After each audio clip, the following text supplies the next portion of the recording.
Alright, what is up guys? My name is Sasuke. This is my first ever video, and I'm going to be making a deck list video for my first ever video for a Magic the Gathering commander I built recently. Yuriko the Tiger Shadow. It cost a blue, black, and 1 for a 1/3 with Commander Ninjutsu for a blue and a black, which Ninjutsu, for those that don't know, return an unblocked attacker I control to my hand. Put this card onto the battlefield from my hand or on the command zone because it's my commander, tapped and attacking. And its other effect is whenever a ninja you control deals combat damage to a player, reveal the top card of your library/deck. Put that card into your hand. Each opponent loses life equal to that card's converted mana cost. So I have a lot of ways for evasion, ways to give evasion, a lot of just cards to help. One of the best cards in this deck is actually Sensei's Divining Top. It's a 1 mana artifact and I can pay 1, look at the top 3 cards of my library, put them back in any order. I can tap it, draw a card, put Sensei's Top back on top of my library. Some other artifacts I have are Charcoal Diamond, and it enters battlefield tapped, and it adds a black when tapped. Chrome Cat, it's a 3 mana 3/2, and when it enters battlefield, I scry 1, which is I look at the top card of my library, decide if I keep it on the top or not. If not, I put it back on the bottom of my library. Sky Diamond, the same as Charcoal Diamond, but it gives blue instead of black. Altar Ball is a 2 mana artifact for 2 and a black, and can tap after playing the 2 and a black. Exile a creature I control, return target creature card from my graveyard to the battlefield, activate only as a sorcery. Then its other part right here, Bone Offering for 2 and a black, is a sorcery adventure. I create a tapped 4/1 black skeleton creature token with Menace. And Menace, for those that don't know, is I attack with a creature. It can only be blocked by 2 or more creatures. You can't block me with 1. An equipment called Goggles of Night. Whenever a equipped creature deals combat damage to a player, scry 1, then draw a card. And I can equip it for 2 after paying 1 in a blue. Arcane Signet, 2 mana artifact. Tap 1 mana for any color in my commander's color identity, which in this case is blue and black, as you've seen. And the Soul Ring, a commander staple. It is a 1 mana, taps for 2 colorless.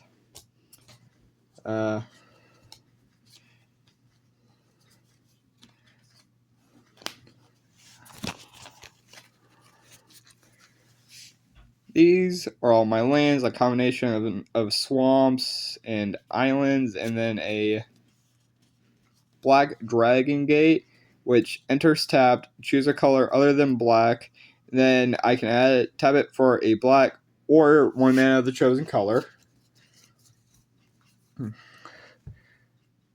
I have an Aura, which costs a blue and a colorless, or 1 mana of any color actually.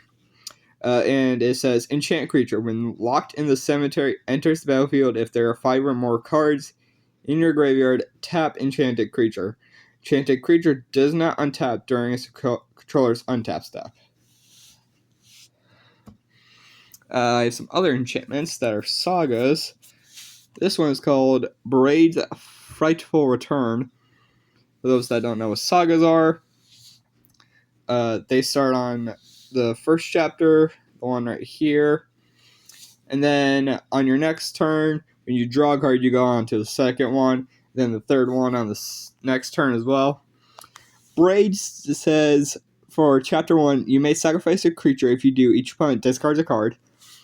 Chapter 2 returns target creature card from your graveyard to your hand.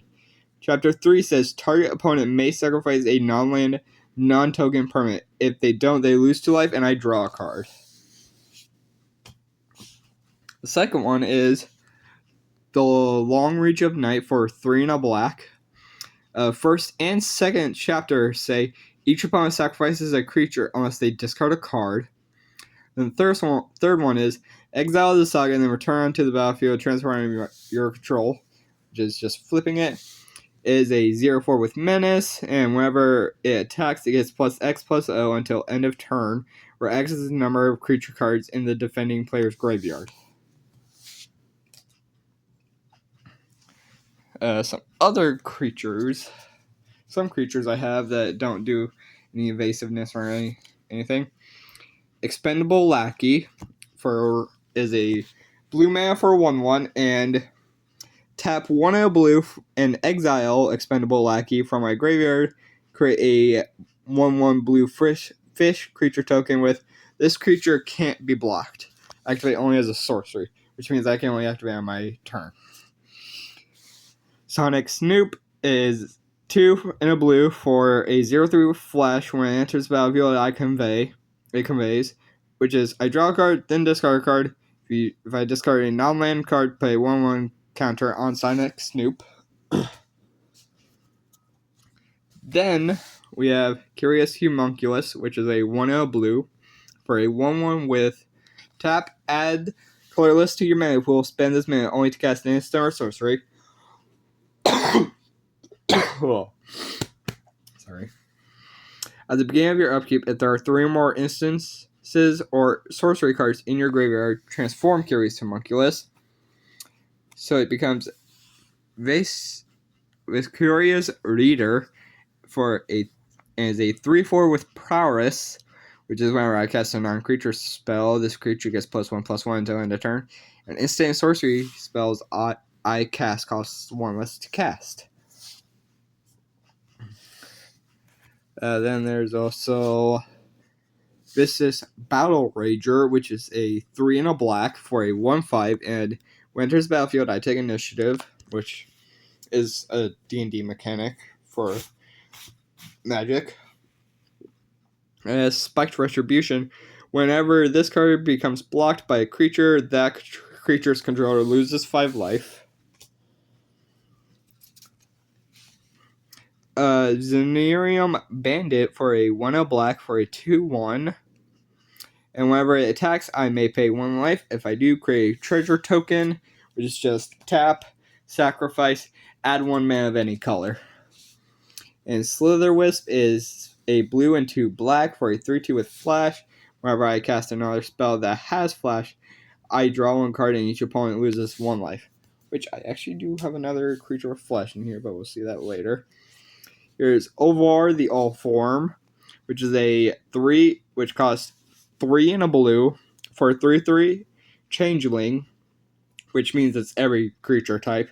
So Silson Ninja, which means Yuriko will get a trigger off this. And it says, whenever I cast an instant or sorcery spell, if it targets 1 or more other permanents I control, create a token that's a copy of one of those permanents, which is everything but tokens, instances, or sorceries. So basically, any of the creatures I've showed you, the artifacts, the enchantments, stuff like that. And when a spell or ability an opponent controls causes you to discard this card, create a token that's a copy of target permanent. So basically, I can discard this for ability cost of my opponent, and I can get a second Yuriko. Which, Yuriko already does a lot of triggers. Here's a Hypnotic Grifter, and it costs 1 for a 1/2 that says pay 3, and Hypnotic Grifter conveys, which we already went through. And I can use that as much as I want, as long as I have the mana. Here is Vesoria's Great Shark, which costs 3 and 2 blue for a 5/4 with flash. When it enters the battlefield, counter target artifact or creature spell. And then the last one that doesn't have anything to do with evasive or anything is Ruthless Sniper. It costs 1 black for a 1/2, and whenever I cycle or discard a card, I may pay 1, which is 1 mana of anything. I do put a -1/-1 counter on target creature. Right, I've talked a lot about evasiveness. So, let me show you some of these are. Keen Guild Master. It costs 1 and a blue for a 2/1 that says pay 2 and a blue. Target creature gains flying down end of turn. For those that don't know, flying just says this creature can attack over everything. It can be blocked by anything except by a creature with flying or reach.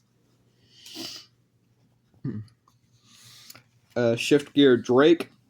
It costs 5.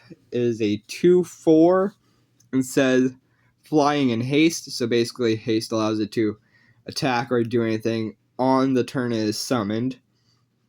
And when it enters the battlefield, put up to 1 target card from a graveyard on the bottom of its owner's library. Ugh. Here's a Soaring Drake. It costs 2 and a blue for a 2/3 with flying. Phantom Ninja. It costs 1 and 2 blue for a 2/2 that says it can't be blocked. Vantress Gargoyle. A 1 and a blue for a 5/4 with flying. Can't attack unless defending player has 7 or more cards in their graveyard, and can't block unless I have 4 or more cards in hand. And I can tap it, and each player puts the top card of their library into their graveyard to kind of help with its other effects. Here's a Order of Midnight. It is a 1 and a black for a 2/2 with flying, and you can't block. And then there's Alter Fate, the other part of it, and return target creature card from your graveyard to your hand by paying the same amount for Order of Midnight.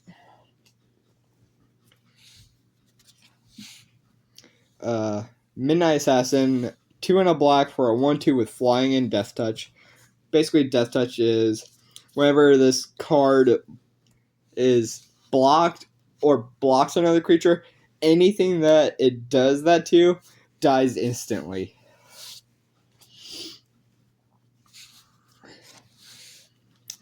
Echo Inspector, a 3 and a blue for a 2/3 with flying, and when it enters the battlefield, it conveys. I have a lot of cards that convey. Nefarious Imp, 2 and a black for a 2/1 with flying, and whenever 1 or more permanents I control leave the battlefield, it's like going into my hand, going back into my library, going to the graveyard, getting exiled, going back to the command zone if it's my commander.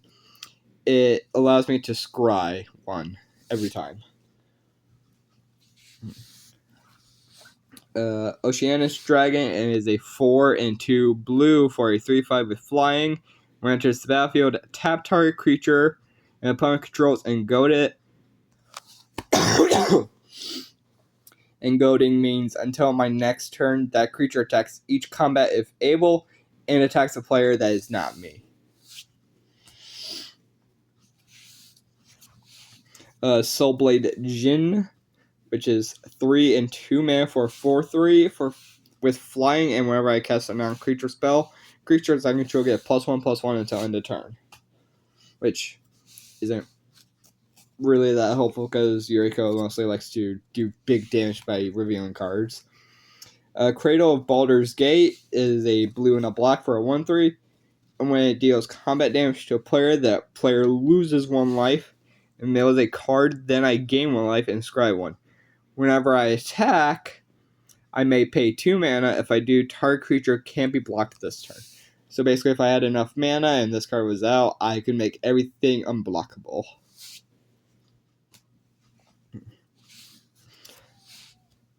Shrieking Drake, a blue mana for 1 with flying. When it comes into play, return a creature I control to my hand. So basically, I can do like a lot of ninjutsuing with this card. Sun Quan, Lord of Wu. I got this card for 2 reasons. It not only gives a cool form of unblockable, but I played a lot of Dynasty Warriors growing up, and I love Dynasty Warriors. And just having Dynasty Warrior card is so cool, in my opinion. It costs 4 and 2 blue for a 4/4 that says creatures I control have horsemanship, and creatures with horsemanship can be blocked by creatures unless they also have horsemanship. Oh, fuck. This is a Sword Coast Serpent. It costs 5 and 2 blue for a 6/6 and can't be blocked as long as I've cast a non-creature spell this turn. Then there's Capsizing Away for 1 and a blue. And it says return target creature to its owner's hand.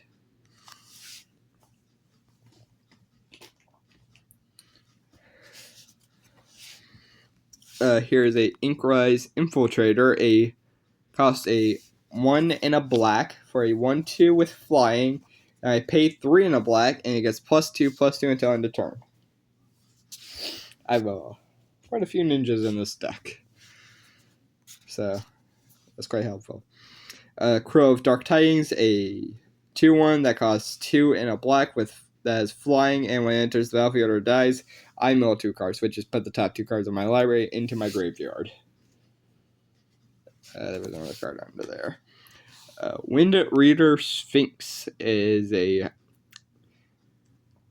3/7 that costs 5 and 2 blue. As flying, and whenever a creature with flying attacks, I may draw a card. So I don't have to draw a card, but I can if I want to. Okay. Sky Warp Scab is a 2/5 with flying that costs 3 and 2 blue. Says whenever it enters battlefield, I may exile 2 creature cards from my graveyard if I do draw a card. Fuck. Diagraph Scavenger, a 2/3 with Death Touch for 3 and a black. When it enters battlefield, exile up to 1 target card from a graveyard. If a creature card was exiled this way, each opponent loses 2 life and I gain 2 life.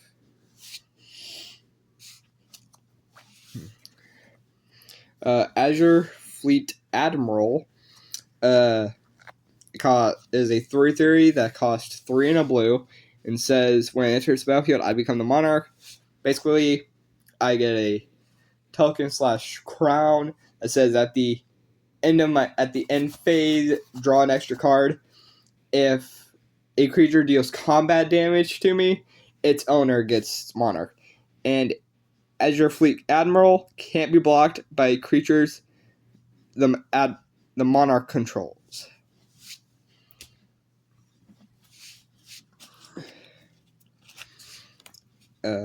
Grey Harbor Merfolk, a 0/3 that costs a 1/0 blue, can't be blocked, gets +2/+0 as long as I control a commander that's a creature or a planeswalker, which my commander is a creature.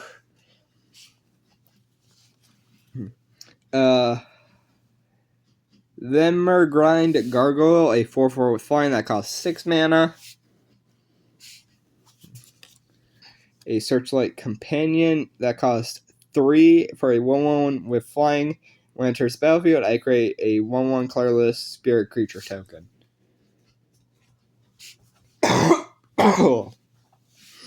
Here's a Slitherblade. It's a 1-mana and 1/2 that can't be blocked. Alright, there are all my evasive creatures. Now let's go on to the creatures with ninjutsu. Basically what ninjutsu is. Oh wait, I've already explained it, my bad. It is a 3/3 that costs 2 and a black. Its ninjutsu cost is the exact same as its normal cost. And when it enters battlefield, it enters with a menace counter. Basically, it gives it menace. And whenever it deals combat damage to a player, I may remove a menace counter from it. When I do, that player reveals their hand, and I can choose a non-land card from it. Exile that card. Ugh. Daikuchi Shadow Walker, a 5/5 for 4 and 2 black. Its ninjutsu cost is 3 and a black, so it costs 2 mana less to ninjutsu it out. Daikochi. I'm gonna have to switch that out for something. I could probably find another card. Moonsnare Specialist is a 2/2 that costs 3 and a blue, and says, and its ninjutsu cost is basically the exact same, just 1 mana less. When it enters the battlefield, return up to 1 target creature to its owner's hand. Fallen Shinobi is a 5/4 that costs 3, a blue, and a black. Ninjutsu equal to its mana cost, but 1 less. Whenever it deals combat damage to a player, that player exiles the top 2 cards of their library until end of turn. I may play those cards without paying their mana cost. So basically, I can play anything that's useful that is in a land. Covert Technician is a 2/4 that costs 2 and a blue.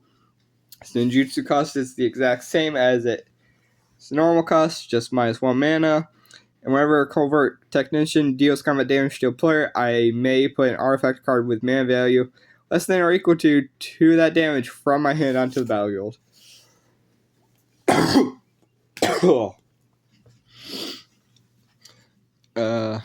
Last few cards, instances of sorceries. Let's go with sorceries first. Modified Memory costs 4 and a blue, and it says exchange control of 2 target creatures controlled by different players. If I control neither creature, draw 3 cards. Duress, it costs 1 black, and target opponent reveals their hand. Choose a non-creature, non-land card from it. That player discards the chosen card. Intellect Shipment, 3/2 black with casualty 3. I can cast a spell as long as I sacrifice a creature with 3 power or greater. When I do, copy the spell. And it says, search my library for a card, put it into my hand, then shuffle.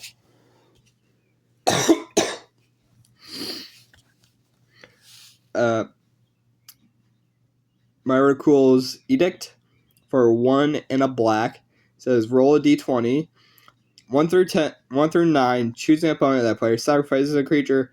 10 through 19, each opponent sacrifices a creature. 20, each opponent sacrifices a creature with greatest power among creatures that player controls. So basically, if they're playing a token deck, that 20 would be the most helpful. And then the last one, Dreams of Steel and Oil for 1 black, and target opponent reveals their hand. Choose an artifact or creature card from it, then choose an artifact or creature card from their graveyard. Exile the chosen cards. Now let's go on to my instances.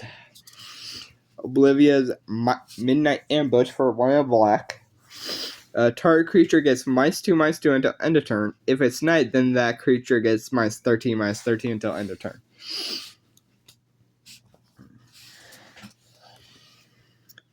Tainted Indulgence for a blue and a black. Draw 2 cards, discard a card unless there are 5 or more mana values among cards in my graveyard.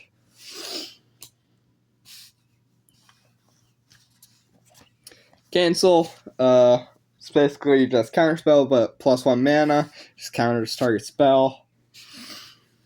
Negate is literally almost counterspell, but it costs 1 and a blue instead of 2 blue, and says counter target non-creature spell.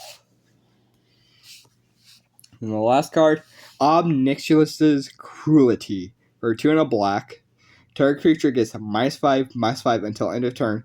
That creature would die this turn. Exile it instead. So yeah, that's my whole Yuriko deck. I'm going to have to find a replacement for the Daikuchi Shadow Walker. I will find one here soon. But yeah, that is my entire Yuriko deck. Let me know what you think.